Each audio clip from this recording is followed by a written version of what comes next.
പഞ്ചായത്തിനകത്തും UDF ആണ് ഭരിച്ചിരുന്നത്. അതിനും ഒരു മാറ്റം നമ്മുടെ ഇടയിൽ ഉണ്ടാവണം എന്നുള്ളതാണ് ജനങ്ങളുടെ ഒരു പ്രതികരണത്തിൽ നിന്ന് ബോധ്യപ്പെടുന്നത്. 4.5 പതിറ്റാണ്ട് നീണ്ട രാഷ്ട്രീയ ജീവിത പൊതുപ്രവർത്തന ജീവിതമാണ് എനിക്കുള്ളത്. അതിൻ്റെ ഒരു അനുഭവ സമ്പത്ത് എനിക്കുണ്ട്. ആ അനുഭവത്തിൽ നിന്ന് ഈ ജനതയെ നയിക്കാനുള്ള പ്രാപ്തി എനിക്കുണ്ട് എന്നുള്ളതാണ് എൻ്റെ ഒരു ആത്മവിശ്വാസം.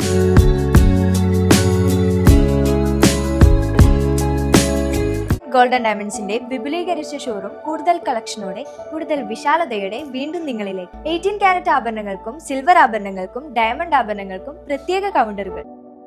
ഏറ്റവും പുതിയ മോഡലിലും ട്രെൻഡിലുമുള്ള ലിനൻ ക്ലോത്തുകളും ധോത്തികളും വണ്ടൂരിന് ആദ്യം പരിചയപ്പെടുത്തി ലെനോറ മലബാറിൽ തന്നെ വിസ്മയമൊരുക്കുന്നു. Stitch your style Lenora linen cotton cloth and stitching, Pandikkad road, Wandoor. തെരഞ്ഞെടുപ്പിന് ഇനി വിരലിലുണ്ടാവുന്ന ദിവസങ്ങൾ മാത്രം ബാക്കി നിൽക്കെ നമ്മളെത്തി നിൽക്കുന്നത് പോരൂർ പഞ്ചായത്തിലെ 5ാം വാർഡായ പുളിയക്കോടിലാണ്. നമ്മുടെ കൂടെയുള്ളത് പോരൂർ പഞ്ചായത്തിലെ 5ാം വാർഡ് LDF സ്ഥാനാർത്ഥി M മുരളീധരനാണ്. നമുക്ക് തെരഞ്ഞെടുപ്പ് വിശേഷങ്ങളിലേക്ക് പോകാം. തെരഞ്ഞെടുപ്പിന്റെ അവസാന പ്രചരണഘട്ടങ്ങളൊക്കെ അവസാനം എത്തി നിൽക്കുകയാണല്ലോ. അപ്പൊ എങ്ങനെയുണ്ട് പ്രചരണങ്ങളൊക്കെ? എത്ര റൗണ്ട് പൂർത്തീകരിച്ചു? ഒരു 4-5 റൗണ്ടുകൾ പൂർത്തീകരിച്ചു. എങ്ങനെ പോകുന്നു പ്രചരണങ്ങളൊക്കെ? നല്ല സജീവമായി പോകുന്നു. നല്ല ശുഭപ്രതീക്ഷ, വിജയപ്രതീക്ഷ ഉണ്ട്. അവസാനത്തെ ഞായറാഴ്ചയാണെന്ന്, അപ്പൊ കൂടുതൽ സജീവമായിരിക്കുമല്ലോ. എല്ലാവരും പ്രവർത്തകരെല്ലാം സജീവമായി വാർഡിന്റെ എല്ലാ ഭാഗത്തും ഇന്ന് സ്ലിപ്പ് വിതരണം അടക്കമുള്ള കാര്യങ്ങൾ ചെയ്തുകൊണ്ടിരിക്കുക. വീടുകളിലേക്ക് കയറി ചെല്ലുമ്പോഴുള്ള ഒരു പ്രതികരണമൊക്കെ എങ്ങനെയാ? വിജയസാധ്യത കാണുന്നുണ്ടോ? വീടുകളിലെ പ്രതികരണം നല്ല പ്രതികരണമാണ്. കാരണം കഴിഞ്ഞ 9.5 വർഷക്കാലമായി കേരള സംസ്ഥാനത്ത് ഭരിച്ചുകൊണ്ടിരിക്കുന്ന ഗവൺമെൻറ്റിൻ്റെ ആനുകൂല്യങ്ങൾ എത്താത്ത വീടുകളില്ല എന്നുള്ളതാണ് ഈ തെരഞ്ഞെടുപ്പിലുള്ള ഒരു ഗുണം. ആ ഒരു അഭിമാനത്തിൽ തന്നെയാണ് ഇടതുപക്ഷ ജനാധിപത്യ മുന്നണി ഈ തെരഞ്ഞെടുപ്പിനെ നേരിടുന്നത്. അവരെന്തെങ്കിലും ആവശ്യങ്ങൾ, ഇപ്പൊ സ്ത്രീകളൊക്കെ വീടുകളിലേക്ക് കയറി ചെല്ലുമ്പോൾ സ്ത്രീകൾ അവർക്ക് പ്രത്യേകമായിട്ട് എന്തെങ്കിലും ആവശ്യങ്ങൾ പറയുന്നുണ്ടോ? സ്വാഭാവികമായും ഉണ്ടാവും. കാരണം ഗ്രാമപഞ്ചായത്തിൽ നടക്കുന്ന തെരഞ്ഞെടുപ്പല്ലേ. ആ തെരഞ്ഞെടുപ്പാകുമ്പോൾ ആളുകളുടെ പ്രാഥമികമായ ആവശ്യങ്ങളുണ്ട്. അതായത് പിന്നെ ഈ റോഡുകളുടെ പ്രശ്നങ്ങളുണ്ട്. അവരുടെ കാർഡിൻ്റെ ഇപ്പോൾ വെള്ള നീല കാർഡുകളുള്ളത് അർഹതപ്പെട്ടവരാണ് പലരും. അത് പിങ്കും അതേപോലെ തന്നെ മഞ്ഞയും ഒക്കെ ആക്കി തരാൻ ആവശ്യമായിട്ടുള്ള കാര്യങ്ങളുണ്ട്. ആവശ്യമായ സ്ഥലങ്ങളിൽ തെരുവ് വിളക്കുകൾ സ്ഥാപിക്കണമെന്ന ആവശ്യമുണ്ട്. ലൈഫ് വീടിൽ അവഗണിക്കപ്പെട്ട് നിൽക്കുന്ന ലിസ്റ്റിൽ ഉൾക്കൊള്ളാത്ത ആളുകൾ അർഹതപ്പെട്ടവർ പുറത്തുണ്ട്. അതെല്ലാം തന്നെ അവർ പരാതിയുമായി നമ്മളെ മുന്നിൽ സമീപിക്കുന്നുണ്ട്. നമ്മളെപ്പോഴും അടിസ്ഥാന സൗകര്യങ്ങളാണ് മുന്നിൽ കാണുന്നത്. അതിനപ്പുറത്തേക്ക് ഈ വാർഡിലുള്ള സ്ത്രീകള്, യുവാക്കള് ഇവർക്കൊക്കെ വേണ്ടിയിട്ട് എന്തെങ്കിലും പ്രത്യേക പദ്ധതികൾ കൊണ്ടുവരാൻ ആഗ്രഹിക്കുന്നുണ്ട്. കാരണം ഇവിടെ ഇപ്പോൾ ഏറ്റവും വലിയ ഒരു പ്രശ്നം എന്ന് പറയുന്നത് സ്ത്രീകളുടെ സുരക്ഷയാണ്. അവരെ സംബന്ധിച്ചിടത്തോളം ഗവൺമെൻറ് ഒരു പദ്ധതി ആവിഷ്കരിച്ചിട്ടുണ്ട്. തെരഞ്ഞെടുപ്പ് ചട്ടങ്ങൾ കഴിഞ്ഞാൽ അത് നടപ്പാവും.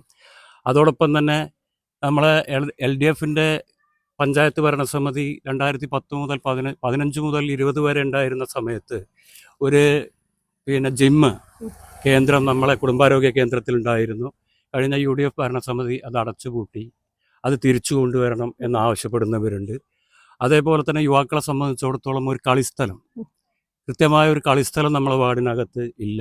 അതുണ്ടാക്കണം എന്നുള്ള ആവശ്യം ഉന്നയിക്കുന്നവരുണ്ട്. അങ്ങനെ സമസ്ത മേഖലയിലുള്ള ജനവിഭാഗങ്ങൾക്കും ഈ വാർഡിനകത്ത് പല രീതിയിലുള്ള പ്രശ്നങ്ങളുണ്ട്. അത് തുടർച്ചയായി UDFൻ്റെ പ്രതിനിധികളാണ് ഈ വാർഡിനെ പ്രതികരിച്ചിട്ടുള്ളത്. അതിൽ നിന്നും മാറ്റം വരുന്നതിനു വേണ്ടി വാർഡിനകത്ത് സമഗ്രമായ ഒരു മാറ്റം വേണം എന്നാഗ്രഹിക്കുന്നവരാണ് ഭൂരിപക്ഷം ആളുകൾ. അതോടൊപ്പം തന്നെ പഞ്ചായത്തിനകത്തും UDF ആണ് ഭരിച്ചിരുന്നത്. അതിനും ഒരു മാറ്റം നമ്മുടെ ഇടയിൽ ഉണ്ടാവണം എന്നുള്ളതാണ് ജനങ്ങളുടെ ഒരു പ്രതികരണത്തിൽ നിന്ന് ബോധ്യപ്പെടുന്നത്. പഞ്ചായത്തിലെ കാർഷിക മേഖല, അതുപോലെ തന്നെ കുടിവെള്ളം, മാലിന്യ സംസ്കരണം, ഇതിലൊക്കെ എന്തെങ്കിലും മാറ്റങ്ങൾ ഇനി വരുത്താനുണ്ടോ? കാർഷിക മേഖലയിൽ അടിസ്ഥാനപരമായിട്ടുള്ള മാറ്റം എന്ന് പറയുന്നത് തന്നെ ഇവിടുത്തെ വന്യമൃഗങ്ങളെ അമർച്ച ചെയ്യുക എന്നുള്ളതാണ്. അതിലൊന്നാണ് പന്നി എന്ന് പറയുന്ന മൃഗം. ഗവൺമെൻറ് അതിനൊരു തീരുമാനം എടുത്തിട്ടുണ്ട്. അതിൽ പഞ്ചായത്ത് സെക്രട്ടറിക്കും പ്രസിഡന്റിനും അധികാരവും പണവും ഗവൺമെൻറ് കൊടുത്തിട്ടുണ്ട്. പക്ഷേ അത് കൃത്യമായി വിനിയോഗിക്കുന്നതിൽ ഗ്രാമപഞ്ചായത്ത് കാട്ടിയിട്ടുള്ള അനാസ്ഥ, അതിനെതിരെ LDF വലിയ പ്രക്ഷോഭത്തിന് ഇതിനു മുമ്പ് മുതിർന്നിട്ടുണ്ട്. ഇതെല്ലാം തന്നെ കാർഷിക മേഖലയിലുള്ള വലിയ പ്രശ്നമാണ്. പഞ്ചായത്ത് ഭരണസമിതി 50% സബ്സിഡി വെച്ചുകൊണ്ട് ഫെൻസിങ് ഏർപ്പെടുത്തേണ്ട പ്രൊജക്റ്റുകൾ ഞങ്ങളൊക്കെ ആവശ്യപ്പെടുമ്പോൾ അതിന് മുഖം തിരിഞ്ഞു നിൽക്കുന്ന സമീപനമാണ് നിലവിലുള്ളവർ ചെയ്തത്. പക്ഷെ അതിൽ നിന്നും മാറ്റം വേണം എന്നുള്ളത് തന്നെയാണ്. കുടിവെള്ളം കേന്ദ്ര ഗവൺമെൻറ്റും സംസ്ഥാന ഗവൺമെൻറ്റും കൂടി പങ്കുവെച്ചുകൊണ്ട് 60% ഫണ്ട് സംസ്ഥാന ഗവൺമെൻറ്, 40% ഫണ്ട് കേന്ദ്ര ഗവൺമെൻറ്, അങ്ങനെ വന്നിട്ടുള്ള ജൽജീവൻ മിഷൻ ഇവിടെ 5-8 വർഷക്കാലമായിട്ട് ഇവിടെ അതിൻ്റെ ഈ ഭരണസമിതിയുടെ കാലാവധിക്കുള്ളിലാണ് അതിൻ്റെ നടപടിക്രമങ്ങൾ ആരംഭിച്ചത്. കഴിഞ്ഞ ഭരണസമിതിയുടെ കാലത്ത് അതിൻ്റെ പ്രാഥമിക പ്രവർത്തനങ്ങൾ തുടങ്ങി വെച്ചിരുന്നു. പക്ഷെ ഒരു ടാങ്ക് വെക്കാൻ പോലും സ്ഥലം കണ്ടുവെക്കാൻ ഈ കഴിഞ്ഞ ഭരണസമിതിക്ക് കഴിഞ്ഞില്ല എന്നുള്ളതാണ് യാഥാർത്ഥ്യം. ഈ പഞ്ചായത്തിലെ മുഴുവൻ ആളുകളുടെ മുറ്റത്തും വെള്ളം എത്തുന്ന ഒരു പദ്ധതിയാണത്. ആ പദ്ധതിക്ക് കൃത്യമായ ഒരു ദിശാബോധത്തോടു കൂടി പെരുമാറുന്നതിന് വേണ്ടി അവർക്ക് കഴിഞ്ഞില്ല എന്നുള്ള ആരോപണമുണ്ട്. അതിന് പുറത്താണ് ഗ്രാമീണ റോഡുകൾ അതിൻ്റെ പൈപ്പ് ഇടുന്നതിന് വേണ്ടി, കുടിവെള്ള പദ്ധതിയുടെ പൈപ്പ് ഇടുന്നതിന് വേണ്ടി ഗ്രാമീണ റോഡുകളെല്ലാം തന്നെ പൊളിച്ചു. കോൺക്രീറ്റ് റോഡുകളെല്ലാം തന്നെ പൊളിച്ച് ഇന്ന് ഗതാഗതത്തിന് ഉപയോഗിക്കാൻ പറ്റാത്തൊരു തരത്തിൽ കിടക്കുകയാണ്. അതും കുടിവെള്ളത്തിൻ്റെ ഒരു പ്രശ്നമാണ്. അപ്പോൾ കുടിവെള്ളവും കാർഷിക മേഖലയിലെ പ്രശ്നങ്ങളും വീട് നിർമ്മാണത്തിൻ്റെ പ്രശ്നങ്ങൾ തുടങ്ങി. അതേപോലെ ഹരിതകർമ്മസേന അത്യാവശ്യം കുഴപ്പമില്ലാതെ കാര്യങ്ങൾ നടത്തിക്കൊണ്ടു പോകുന്ന, മണ്ണിനെയും മനുഷ്യനെയും സംരക്ഷിക്കുക എന്നുള്ള ആ സർക്കാരിൻ്റെ പോളിസി ഹരിതകർമ്മസേന കുറേ നടത്തി പോകുന്നുണ്ട്. അതിലും അവർക്ക് ആവശ്യമായിട്ടുള്ള രീതിയിലുള്ള സുരക്ഷ ഏർപ്പെടുത്തുന്നുണ്ട്. കാരണം അവരുടെ ഗ്ലൗസ് അതേ തുടങ്ങിയിട്ടുള്ള ഇത് വേർതിരിച്ചെടുക്കുന്ന സ്ഥലം, അതിനൊക്കെ തന്നെ ഇനിയും ഒരുപാട് സൗകര്യങ്ങൾ ഏർപ്പെടുത്തേണ്ടതുണ്ട്. അതെല്ലാം തന്നെ ഏർപ്പെടുത്തുന്നതിന് വേണ്ടി മുന്നോട്ട് വരും. ഓക്കെ, അവസാനമായിട്ട് വോട്ടർമാരോട് എന്താ പറയാനുള്ളത്? വോട്ടർമാരോട് പറയാനുള്ളത്, ഞാൻ ഈ വാർഡിലെ അംഗമായി തെരഞ്ഞെടുക്കപ്പെടുകയാണെങ്കിൽ വാർഡിൽ നിലനിൽക്കുന്ന വികസന മുരടിച്ച് നിൽക്കുന്ന ഒരു വാർഡാണത്. പാവപ്പെട്ട ജനങ്ങളാണ് ഏറിയ പങ്കും. അവരുടെ അടിസ്ഥാനപരമായ പ്രശ്നങ്ങളും അതേപോലെ തന്നെ സമസ്ത മേഖലയിൽ അധിവസിക്കുന്ന വാർഡിലെ ജനവിഭാഗങ്ങളുടെ പ്രശ്നങ്ങൾ ഏറ്റെടുത്ത് മുന്നോട്ട് പോകുന്നതിൽ ഒരു പഞ്ചായത്ത് അംഗം എന്നുള്ള നിലക്ക് അതിൻ്റെ മുൻപന്തിയിൽ ഞാൻ ഉണ്ടാവും. 4.5 പതിറ്റാണ്ട് നീണ്ട രാഷ്ട്രീയ പൊതുപ്രവർത്തന ജീവിതമാണ് എനിക്കുള്ളത്. അതിൻ്റെ ഒരു അനുഭവ സമ്പത്ത് എനിക്കുണ്ട്.